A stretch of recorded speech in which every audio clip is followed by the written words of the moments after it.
इसमें ना हम कुछ बेसिक कॉन्सेप्ट कॉन्सेप्ट पढ़ने वाले हैं इकोनॉमिक्स के।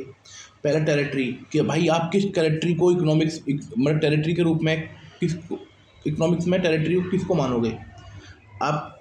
जैसे आप तो आपका जो political frontier of a country including air space and territorial water, हमारे कोई ऊपर से उड़ रहा है वो भी हमारी टेरिटरी है। जो हमारा टेरिटोरियल वाटर है ना, वो भी हमारी टेरिटरी है।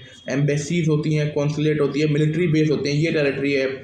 Ship and aircraft operated by resident across the world, ये भी हमारी टेरिटरी है ना। It refer to geographical boundaries where countries economic law apply. ये रेफर करता है कि भाई ये जोग्राफिकल बाउंड्रीज हैं जहाँ पर कंपनी का इकोनॉमिक लॉ अप्लाई होता है। नॉर्मल रेसिडेंट, एक रेसिडेंट होता है कि जो देश में रह रहा है ना, और वो मतलब वो देश में रह रहा है, और एक्सक्लूड उसमें तुम्हारा नॉर्मल रेसिडेंट में फॉरेन टूरिस्ट नहीं आएंगे, डिप्लोमेट नहीं आएंगे, इंटरनेशनल ऑर्गेनाइजेशन के एम्प्लॉय नहीं आएंगे। फैक्टर इनकम के ऊपर हम सबको पता है, जो हमने फैक्टर पढ़े थे ना, प्रोडक्शन की फैक्टर, उस पर जो इनकम कमाई जाती है उसे फैक्टर इनकम बोलते हैं। ठीक है ना। ट्रांसफ़र इनकम वो होती है जो सरकार देती है यूनिलैटरली, इसके बदले में सरकार को कुछ नहीं मिल रहा। जैसे कि पेंशन हो गई, अनएम्प्लॉयमेंट अलाउंस हो गई, गिफ्ट हो गई, डोनेशन हो गई। जैसे महिलाओं को 6,000 रुपये दे रहे हैं या 2,000 रुपये दे रहे हैं, या कुछ पैसा दे रहे हैं 2,000 महीने, सरकार को उसके बदले में क्या मिल रहा है? कुछ नहीं मिल रहा सरकार को, तो बस दे ही तो रही है सरकार, एक तरफ दे रही है। महिला आके बोलती है कि हाँ वोट मिलते हैं वो भी, बट एज अ इकोनॉमिक रूप से हम एज अ पॉलिटिक रूप से मिल रहा है, पर एज अ इकोनॉमिक रूप से हम देख रहे हैं कि सरकार को उसका डायरेक्टली तो कोई लाभ नहीं हो रहा। सरकार एक पुलिस वाले को पैसे दे रही है, सरकार एक एमसीडी वर्कर को पैसे दे रही है, सरकार एक आर्मी के जवान को पैसे दे रही है, सरकार एक डॉक्टर को पैसे दे रही है। वो सरकार अपने बदले में सरकार को पैसे के बदले में सरकार को अपनी सर्विस प्रोवाइड करा रहा है।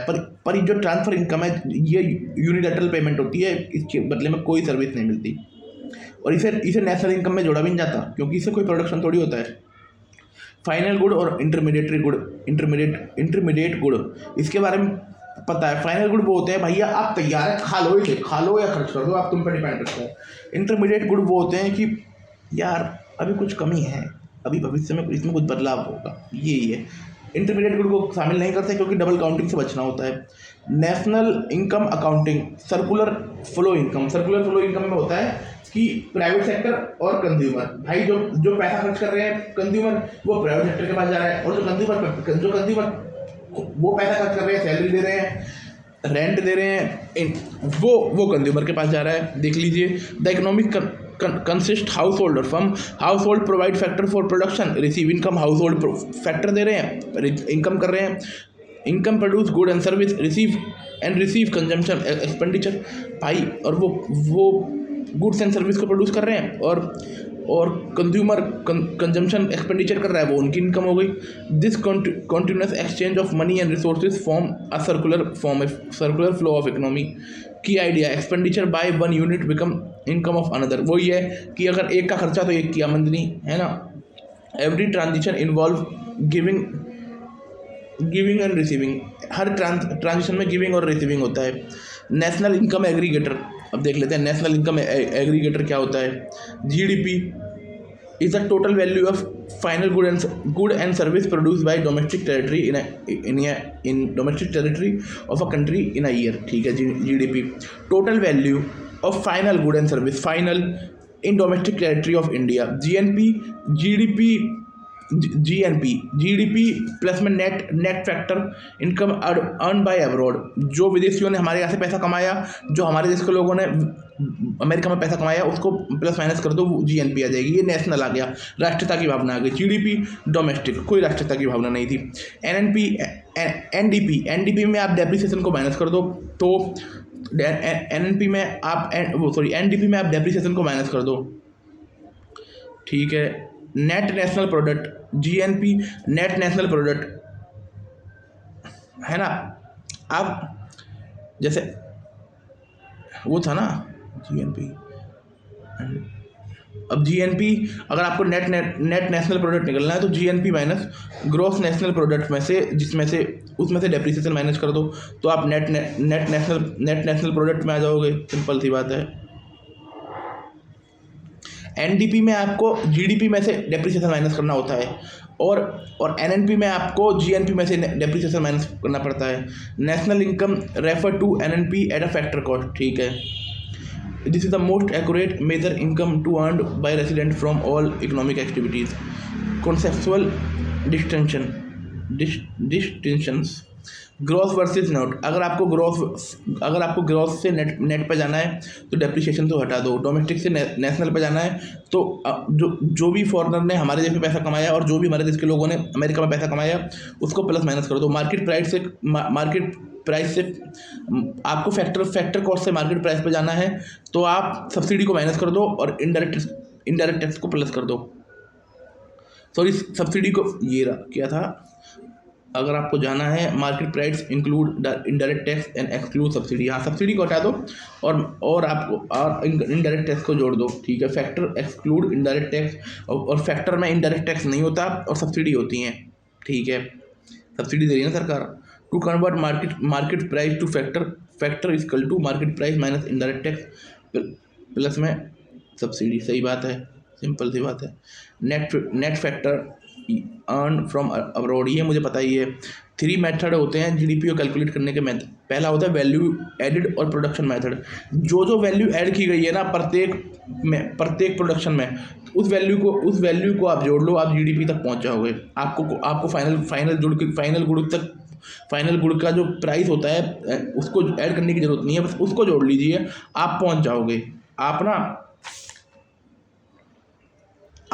वहाँ तक पहुँच जाओगे कि जो वैल्यू ऐड की गई है प्रोडक्शन के स्टेज पर, इसमें बोल रखा है add value added of each production unit. वही जो बात हमने बोली है, only final good are counted, avoid double counting. Only final good count किया जाता है, डबल काउंटिंग नहीं होती। ऐसा नहीं होता कि आप वो 20 रुपये का बस वैल्यू ऐड करते हो, ना कि आप पूरा उसका प्राइस ही ऐड कर दोगे कि भाई वो तो इतने बेच रहा था, है ना। अब ठीक है, इसमें आप ट्रांसफ़र पेमेंट को काउंट नहीं करते हो और इंटरमीडिएट गुड को काउंट नहीं करते हो और इंक्लूड करते हो इम्प्यूटेड वैल्यू। इम्प्यूटेड वैल्यू होता है जैसे कोई ओनर है भाई, वो अपने घर में रह रहा है, अगर वो बाहर रहता तो भी तो अगर वो कहीं बाहर से किराया लेता तो भी तो किराया देता। अब income method, add all income, जितनी भी इनकम है ना सबको ऐड कर दो। जो फैक्टर कॉस्ट थी ना या फैक्टर इनकम थी वो सबको ऐड कर दो, उससे पता लग जाएगा। और इसमें आप ट्रांसफ़र इनकम को इंक्लूड नहीं करोगे और विंडफॉल गेन को भी इंक्लूड नहीं करोगे और इंक्लूड नहीं करोगे second hand sale and purchase को। Second hand sale and purchase को परचेज नहीं करोगे। Second hand sale of share and second hand good, share भी नहीं करोगे। Share and share of purchase. Income method में जितनी भी सबकी आमदनी हुई है सबको प्लस कर दो भाई, सिस्टम खत्म, मौज लो बस तुम जीवन में, है ना। परंतु आप यूनिलैटरल पेमेंट को नहीं जोड़ोगे और एक्सक्लूड विनफॉल गेन को भी नहीं जोड़ोगे और ना second hand share and second hand good को भी नहीं जोड़ोगे, मतलब उनकी शेयर को नहीं जोड़ोगे। Expenditure method, add final expenditure on good and service by household firm. 3 होते हैं, हाउस होल्ड होता है, फर्म होता है, गवर्नमेंट होती है, सबका एक्सपेंडिचर जोड़ दो। यार ऊपर पढ़ा तो था हमने, डबल सर्कुलर फ्लो। एक का एक्सपेंडिचर एक की इनकम है, एक की इनकम एक का एक्सपेंडिचर है ना। ऐड फाइनल एक्सपेंडिचर, ठीक है। कंपोनेंट इंक्लूड, इसमें कौन सा जोड़ा जाएगा? प्राइवेट कंजम्पशन एक्सपेंडिचर जोड़ा जाएगा, गवर्नमेंट कंजम्पशन एक्सपेंडिचर जोड़ा जाएगा, इन्वेस्टमेंट जो तुम्हारा जो प्राइवेट सेक्टर है वो इन्वेस्टमेंट करता है वो जोड़ा जाएगा, और net export minus import, net export जोड़ा जाएगा, ठीक है। अब क्या नहीं जोड़ा जाएगा? सेकेंड हैंड गुड्स नहीं जोड़ा जाएगा, डू नॉट ट्रांसफर पेमेंट नहीं जोड़ा जाएगा, और इंक्लूड इम्प्यूटेड वैल्यू जोड़ा जाएगा। जैसे कि सेल्फ कंज्यूम प्रोडक्ट, जैसे कि एक बंदा है अपनी गाड़ी से ही वो अपनी कंपनी के माल को छोड़ रहा है, तो भाई अगर वो कहीं बाहर टैक्सी लेता तो पैसे तो देने पड़ते हैं ना, तो उसको जोड़ा जाएगा। अब related income concept, private income होती है private income earned by private sector from all sources including transfer income. Private income में आप ट्रांसफर इनकम जोड़ोगे। पर्सनल इनकम में से आप कॉर्पोरेट टैक्स माइनस कर दो और minus corporate tax and retained earning, ठीक है। डिस्पोजल इनकम में से पर्सनल इनकम में से इनकम टैक्स माइनस कर दो, है ना। Personal income minus tax, personal tax minus कर दो, ठीक है, मौज लो आप। रियल एंड नॉमिनल जीडीपी निकाल जाती है कांस्टेंट प्राइस पर, रियल जीडीपी निकाल जाती है बेस प्राइस पर, है ना। ये जो ये जीडीपी होती है, ये बताती है कि गुड्स एंड सर्विस का कितना प्रोडक्शन हुआ। जीडीपी डिफ्लेटर इन्फ्लेशन के लिए होता है, nominal GDP divide real GDP, how GDP price level changes, ये सिस्टम है। Thank you.